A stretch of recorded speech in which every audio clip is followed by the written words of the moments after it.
warten wir jetzt erstmal ab. Die ganze Entwicklung in Europa gefällt mir überhaupt nicht. Ich hoffe, dass es besser wird. Ich glaube es nicht. Schmerzt im Herzen, muss ich ganz ehrlich sagen. Wenn ich sehe oder wenn ich ab und zu mitkriege, was abgeht, das ist, ich sage da nichts mehr dazu. Ich habe das früher schon gesagt, mir fehlen da nur noch die Worte. Ja. Also ja, unfassbar.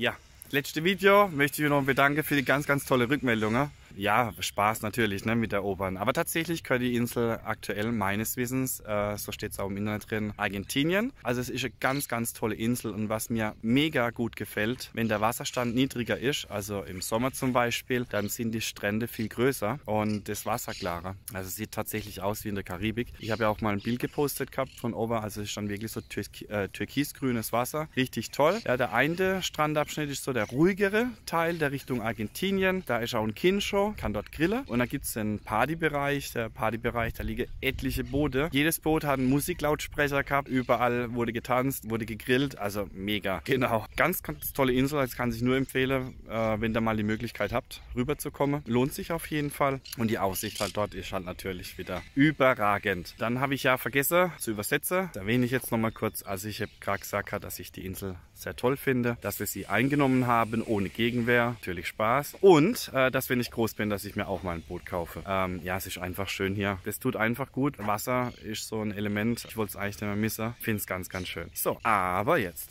Ja, ich suche gerade die neue Häuser von der Vögel, weil die haben wirklich kräftig gebaut hier. Papagei, ich habe es ja heute mal gezählt. Also ich bin jetzt mal auf 20 gekommen. Plus, minus, sagen wir mal 2.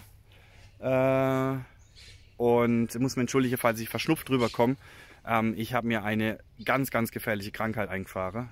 Ich habe den ganz bekannten Männerschnupfer. Gut, ich zeige euch mal die Vögel. Wir haben ja da oben ein Nest von der Papagei und die bauen auch kräftig aus. Und gegenüber ist jetzt ein neues Nest entstanden. Da, man hört sie auch. Ich zoome gerade mal hin.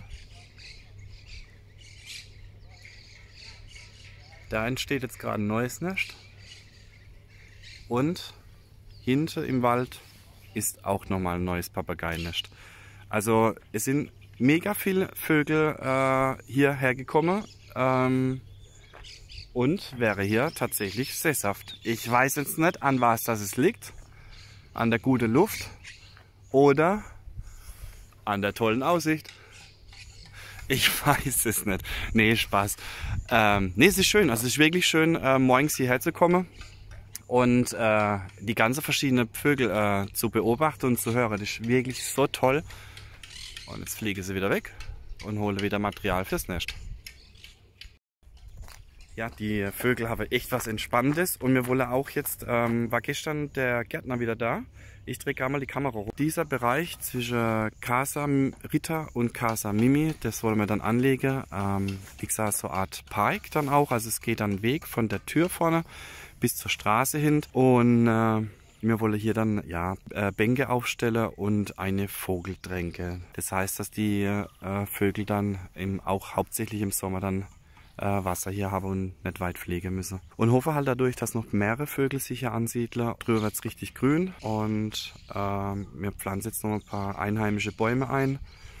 Ist doch ein bisschen leer geworden und da tun wir jetzt auch aufforsten dann. Also das heißt, die nächsten 2 Wochen wird dann beim Casa Rita Rasen eingesät. Das wird alles nivelliert und in einem kleinen Park und das Stückel hier vorne, das hier, das habe ich ja meiner Mama freigehalten, aber sie weiß noch nichts davon, oder?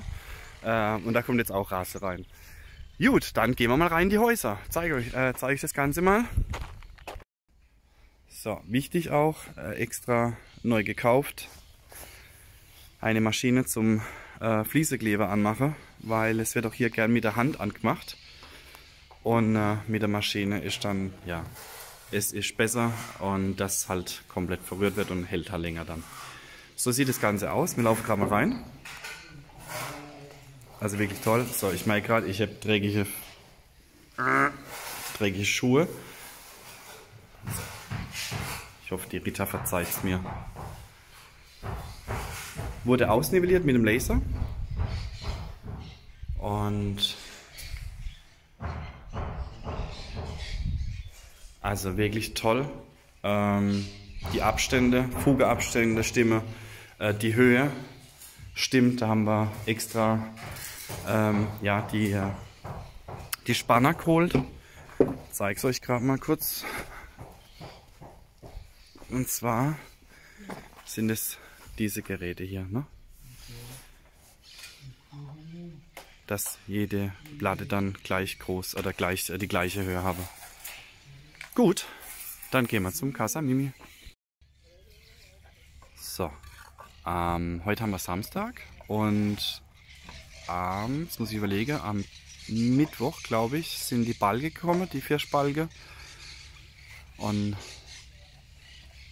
heute sind sie jetzt fertig. Also wie gesagt, die 4 Spalte liegen drauf, die Dachsparre liegen drauf. Und jetzt wird direkt hochgemauert und wollen nächste Woche dann das Dach komplett fertig machen. Und dann ist auch der Bautrupp, der verputzt gerade das Casa Familia, sind die dann fertig und dann können sie weiterziehen zu diesem Haus. Das heißt, wir haben lauter Bautrupps eigentlich eingeteilt, beziehungsweise der Hugo, nicht ich. Das heißt, der fließt jetzt, wenn er dann fertig ist, kann er zu uns ins Haus reingehen.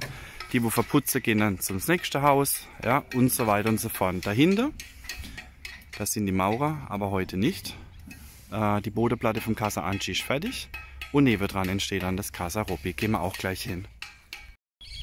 So, jetzt schaut mal, wer da im Sand liegt. Unser Joaquin. Du wirst noch irgendwann zum Maskottchen, gell, Großer?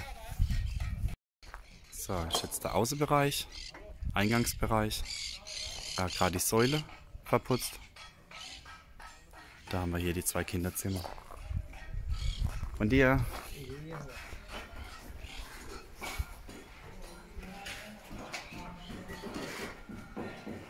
Noch ziemlich feucht, man merkt es auch vom Klima her. Buen día, caballeros. ¿Está bien? Bien, gracias. ¿Y tú? Fin de semana, César. Fin de semana. Ja, richtig schön. Richtig schön. Buenas. ¿Qué tal, Antonio? Muy lindo. Da haben wir die Küche. Ja, das wird richtig toll. Beim letzten Video, genau, war die Kommentar, dass es Eukalyptus kein Hartholzbeere, das stimmt so nicht. Also Eukalyptus ist ein Hartholz, definitiv.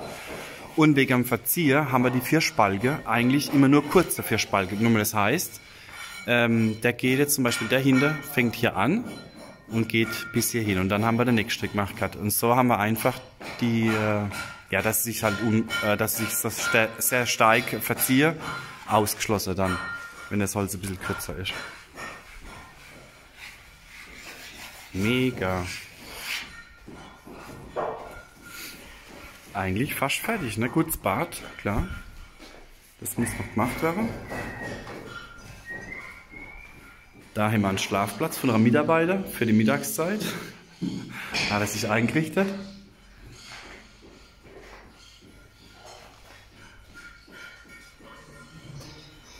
Ja, toll. 2, 3 Wände noch und dann haben wir es. Mega. So, jetzt gehen wir außen rum.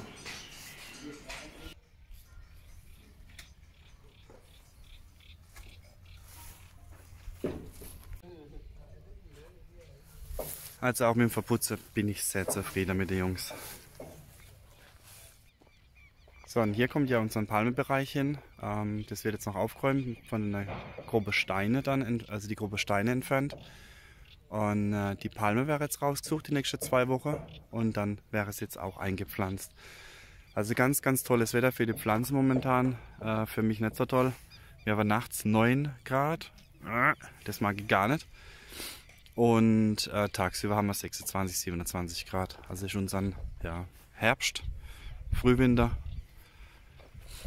Ja, dann kriegen wir hier auch Fortschritte rein. Bezüglich dieser Straße hier und mit dem Rotondo, also mit dem Kreisverkehr, da haben wir jetzt echt lange überlegt, ob wir mit Steine machen, also die Ripio.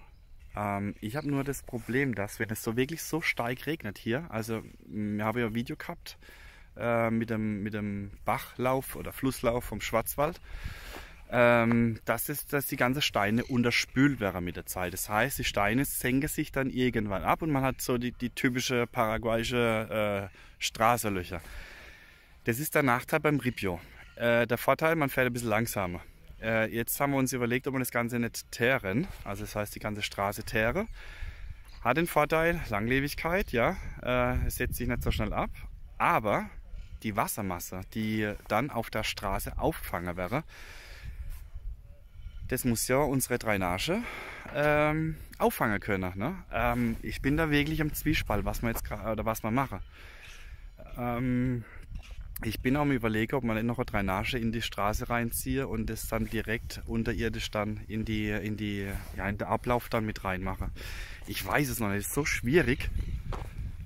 Casa Angie steht bereit zum Mauern. Das wird nächste Woche angefangen und wollen mit dem Haus dann 8 Wochen fertig sein. Genau. Jetzt muss ich, genau, da ist Casa Angie da drüber und hier haben wir das Casa Robby. Ich versuche es mal zu erklären. Das hat auch 2 Schlafzimmer, aber irgendwie, nee, ich muss noch warten. Okay, ich warte noch. Ja, Casa Robby hat 2 Schlafzimmer. Genau, dann geht es weiter. Dann kommt hier Casa Kai und dann hier unter Casa Mel. Das heißt, hier entstehen dann die 4 große Häuser. Es geht dann so einen Weg runter direkt zum Poolbereich und die kleinen Häuser, die entstehen dann hier, die 3 Stück, also Nea, Astrid und Elena. Und hier in der Mitte wird dann ein Park entstehen, kleiner Park, ja, verschiedene Palmen, Pflanzenarten. Und dann kommt hier das Kind schon hin, Poolbereich und dann haben wir unten dann das Restaurant und wir hätten natürlich noch die Möglichkeit, uns zu erweitern darüber. Allerdings warten wir jetzt erstmal ab. Die ganze Entwicklung in Europa gefällt mir überhaupt nicht. Auch die Flugpreise gefallen mir noch nicht, muss ich wirklich sagen. Ich drehe nochmal die Kamera rum. Also es ist schon nicht nur ausgelegt auf die europäische, dass wir europäische Gäste haben, aber wir warten jetzt erstmal ab und gucken, wie es anläuft. Also wir sind ja ausgebucht bis Februar nächstes Jahr und haben nächstes Jahr ab Februar nur noch 2 Häuser frei. Also 2 kleine Häuser. Genau. Also Anfrage haben wir, das ist nicht das Thema, aber ich will doch echt ein bisschen warten. Ne? Ich meine, jetzt aufgrund Anfrage irgendwie noch Häuser zu bauen oder irgendwas, das ist mir dann doch ein bisschen zu riskant. Deswegen warten wir jetzt erstmal 1, 2 Jahre ab, wie sich das Ganze einspielt. Und wichtig ist auch, dass die Besucher auch zufrieden sind und dass man dann vielleicht eventuell noch 1, 2 Häuser noch dazu bauen. Genau. Dann haben wir besprochen, wir wollten ja ursprünglich den Beachbereich hier drüber reinmachen. Beziehungsweise Beachvolleyball, also Sportbereich hier drüber. Allerdings lassen wir jetzt die Fläche hier komplett frei und verlege den Beachvolleyball oder das Beachvolleyballfeld und ein Basketballfeld dann vor den Palmengarten dann. Ja. Es ist ein riesiges Areal, also das Resort hat insgesamt, jetzt muss ich kurz rechnen. So, ich bin fertig mit Rechnen. Es sind 8000 Quadratmeter hat das Resort, also knapp 1 Hektar. Also ist doch groß und wir wollen das auch so weitläufig dann ein bisschen lassen. Das heißt, dass der Poolbereich dann separat ist, das Kind ist separat, Dann das Restaurant, man kann es nicht als Restaurant nehmen, das ist schon nicht jeden Tag geöffnet, sondern man kann es zum Beispiel mieten für Events, Geburtstage zum Beispiel oder Hochzeiten. Und wir machen dann, der Plan ist, dass wir ja einmal im Monat eine Veranstaltung machen. Das ist so der Plan. Ansonsten wollen wir eigentlich dann, dass es ein bisschen weitläufig ist, ganz viel mit Natur machen. Das heißt, man guckt raus, sieht die Natur, man geht raus, man hat einen Palmenbereich, ja, man hat direkt vor der Häuser einen kleinen Park. Ja. Wir gucken auch, dass vielleicht noch andere Tiere hier sich ansiedeln. Das einfach Entspannte, ja, das ist einfach weg vom stressigen Alltag in Europa. Und ich hoffe, dass es besser wird. Ich glaube es nicht. Die nächsten 3, 4, 5 Jahre, das heißt, wahrscheinlich müssen wir mit Touristen aus dem europäischen Raum eigentlich weniger rechnen. Ne? Es schmerzt im Herzen, muss ich ganz ehrlich sagen. Wenn ich sehe oder wenn ich ab und zu mitkriege, was abgeht, das ist, ich sage da nichts mehr dazu. Ich habe das früher schon gesagt, mir fehlen da nur noch die Worte. Ja. Also ja, unfassbar. Mir tut's echt leid. Gut, mein Arm tut weh. So ist der Stand. Dann kicken wir mal, lassen wir noch die Drohne steigen. Bis zum nächsten Mal. Wegen dem Gewinnspiel, genau. Gewinnspiel, Videonummer, jetzt muss ich überlegen, 66. Ich blende es euch mal rein. Da könnt ihr 14 Tage Übernachtungen gewinnen. Aktuell sind 15 Lose im Topf, also die Chance, dass ihr gewinnt, ist sehr, sehr hoch. Und wir haben ja schon mal ein Gewinnspiel gemacht, wo wir die 500 Abonnenten erreicht haben und habe dann gesagt, dass wir bei 1000 Abonnenten nochmal ein Gewinnspiel machen. Das ist der Grund, warum wir es eigentlich nochmal machen, weil wir halten unser Wort. Und das Ganze geht bis zum 31. Mai, habt ihr die Chance da mitzumachen, und im Juni machen wir dann die Verlosung. Und der letzte Gewinner, der Daniel, hat gebucht, also der hat für nächstes Jahr sich angekündigt. Ich freue mich tierisch drauf, beziehungsweise wir freuen uns tierisch drauf. Und ja, da seht ihr auch, dass wir unsere Versprechen einhalten. So ist. Ich lasse jetzt die Drohne steigen, heute ist windstill. Ich wünsche euch ein ganz tolles Wochenende. Bleibt gesund, ja. Holt euch keinen Männerschnupfer. Und bis zum nächsten Video. Bis dann, ciao, ciao.